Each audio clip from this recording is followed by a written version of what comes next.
Let us continue with the lesson, and the first topic that we have in the next uh, video is about the secret ballot. What is secret ballot? That has been asked, I think, many times in ICSC. Plus, why do we have secret ballot? Secret means when you cast your vote without showing your vote to others. And if you happen to visit a polling booth, or you could ask your parents who visit the polling booth because you're not entitled yet to vote. When they visit a polling booth, they have many officials sitting, and there is one area covered from three sides where the voter goes and casts his vote. Today we have EVMs, but in the yesteryears we had ballot paper. So that is why it is called as secret ballot. When the voters cast their vote secretly, it is called as secret ballot. And why do we have secret ballot? The three possible reasons for that is, first is they cast their vote secretly without any fear.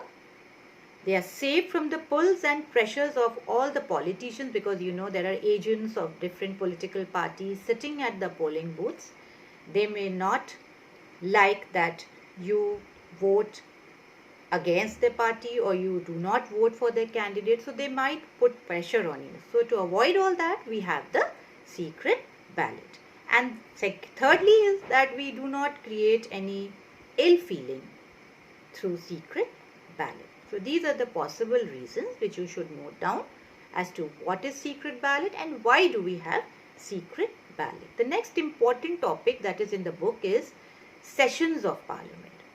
First question which has been asked, I think in 2018, is what do you understand by the word session? In fact, I think in 2020 March exam also it was asked, what is the meaning of the word session? Session means meeting. When the Parliament meets, it is called as session. Then name the three sessions. We have the three sessions: the budget session, the monsoon session, and the winter session.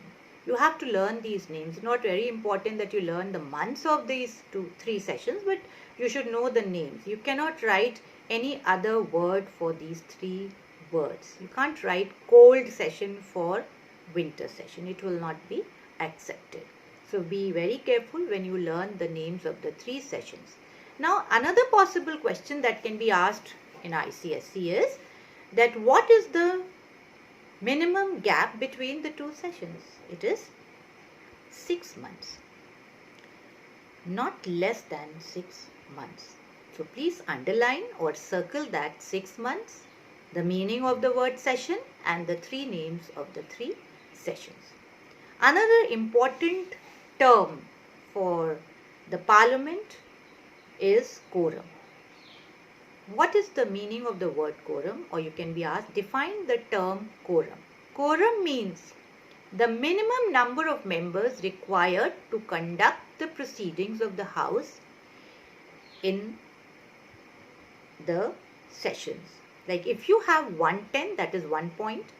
If you have 55 members in the Lok Sabha, that's another point. Or you have 25 members in the Raj Sabha.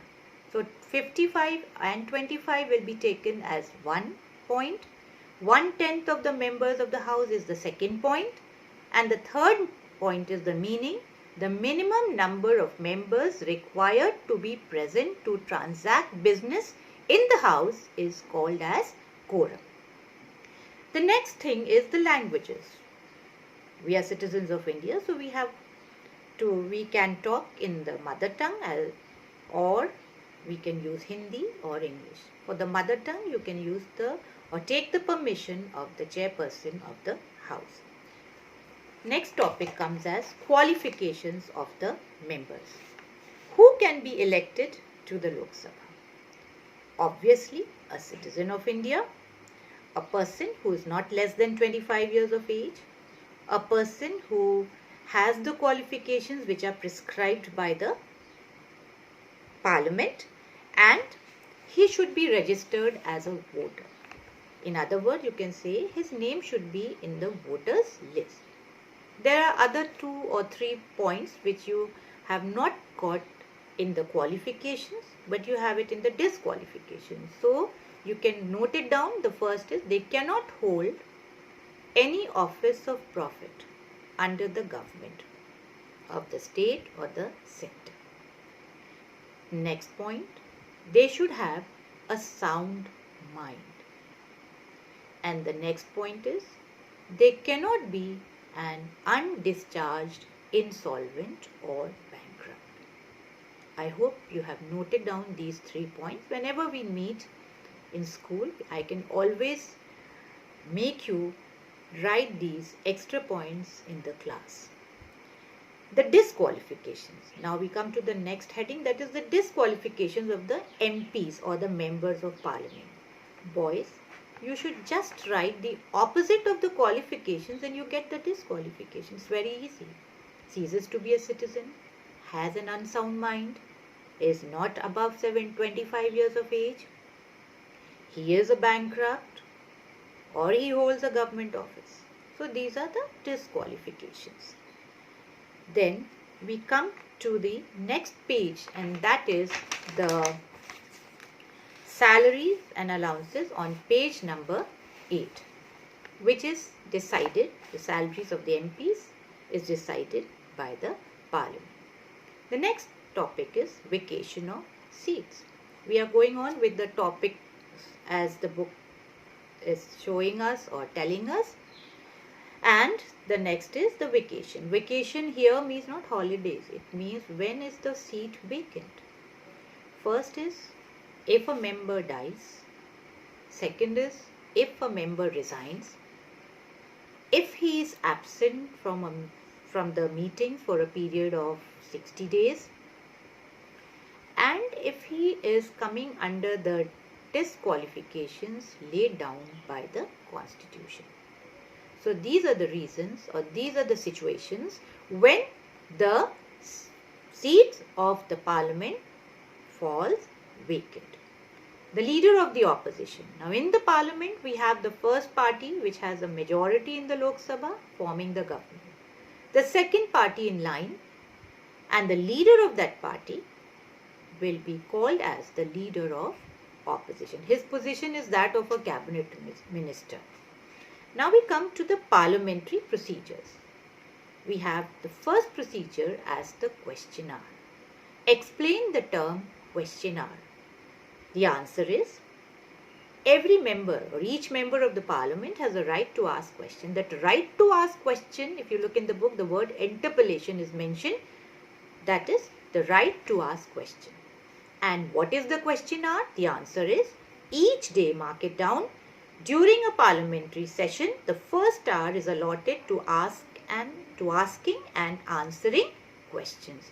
This hour is the question hour. And the right to ask questions is called as interpellation. So there are 2 types of questions which can be asked in the Parliament. These are starred questions and unstarred questions. Unstarred questions are the ones which are in written form, and the starred questions are in oral form. That's all you need to know. Then come down to the types of motions. In the syllabus we have adjournment motion and no confidence motion. Now what is adjournment motion?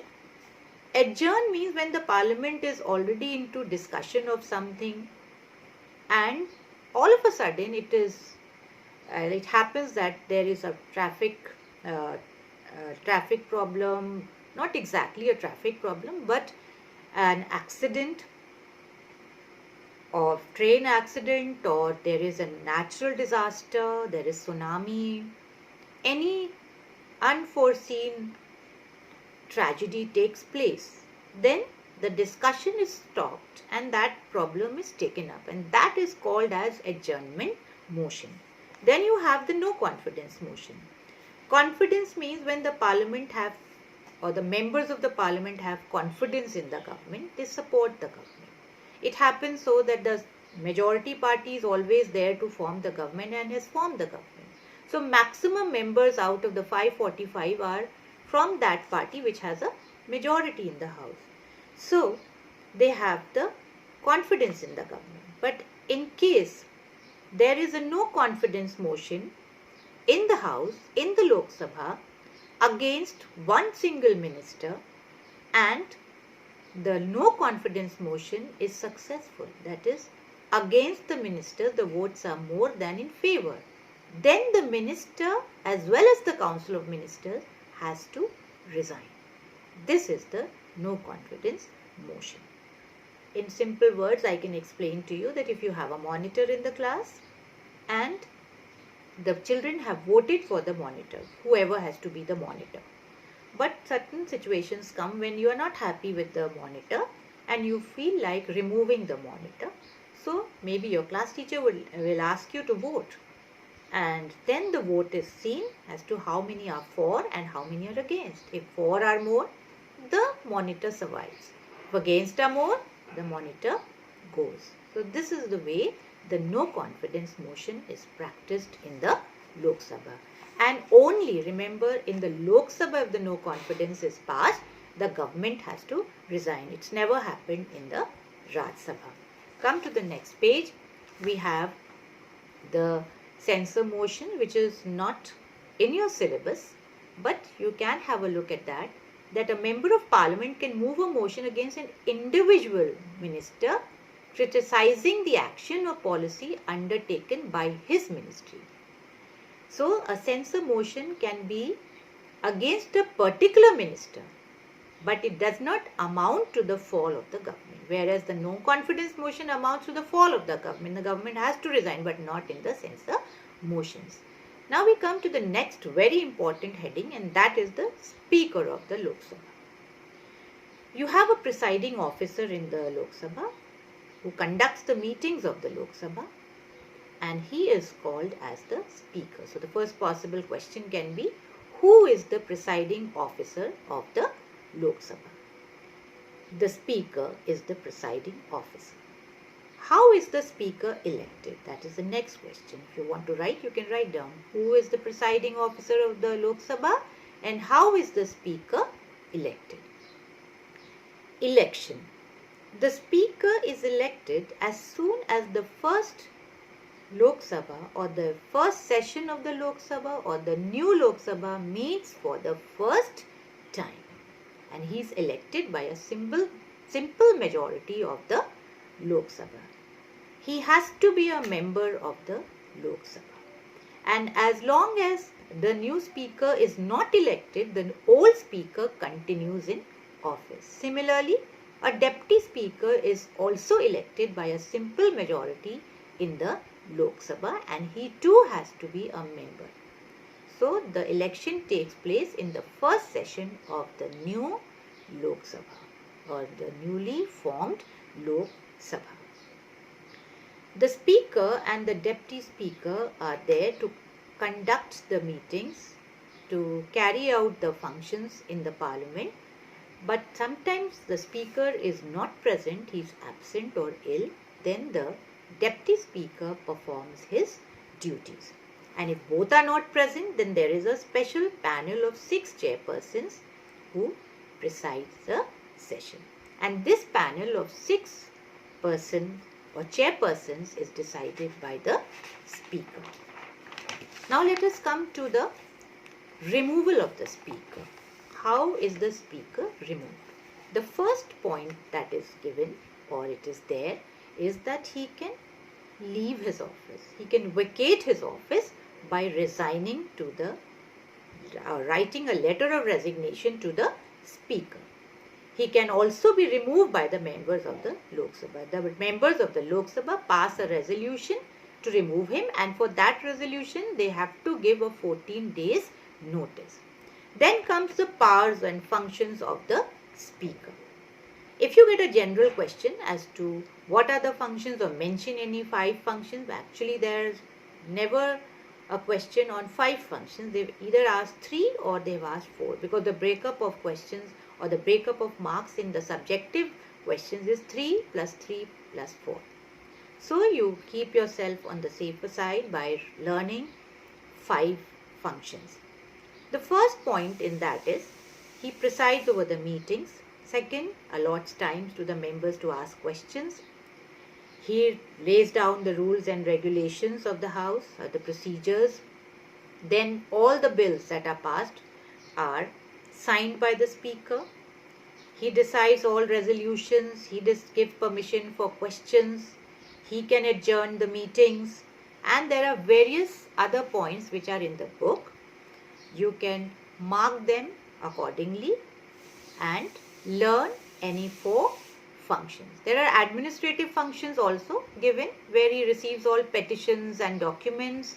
He communicates the decisions of the House to the authorities, and he allows the admission of visitors and press correspondence to the House. Then you have discipline. So the first point is he maintains discipline in the House. He sees that there is no unparliamentary language used in the House, and if it is used, he asks the recorders to delete that, not to note it down. And he also sees if there is any breach of privilege in the House. Then comes the Anti-Defection law. In this, boys, you learn any 3 points, that is, on what grounds or what is Anti-Defection Act. It is when the members of the Parliament are dismissed due to certain reasons given by this Act, and that is if the member gives up his membership of that political party from which he has been elected, or second point is if he votes against the decisions of his party, or he abstains from voting in the House. These are the 3 points that you need to know for the Anti-Defection Act. Let us come to the next page, and we have the other powers and functions of the Speaker. If you come to page number 11, and in that the point number 1 is very important because it has been asked separately by the Council as to who presides over the joint sitting of the Houses of Parliament. It is always the Speaker. It is never the Chairman of the Raj Sabha. Boys, I would like to tell you that never use the word Chairman for Lok Sabha and never use the word Speaker for Raj Sabha, because your marks will be cut. That answer will never be accepted. So I hope till here you have understood what are the powers of the Speaker, how is the Speaker elected, who is the presiding officer of the Lok Sabha, and what are the reasons when the Speaker's seat can fall vacant, etc. So let us stop here for today, and you better go through the topics that we have done in this class and note down the points that I have asked you to mark in the book, and write the answers to the many questions that I have given on the topics that I have taken up in the class. So, all the best, children, for today.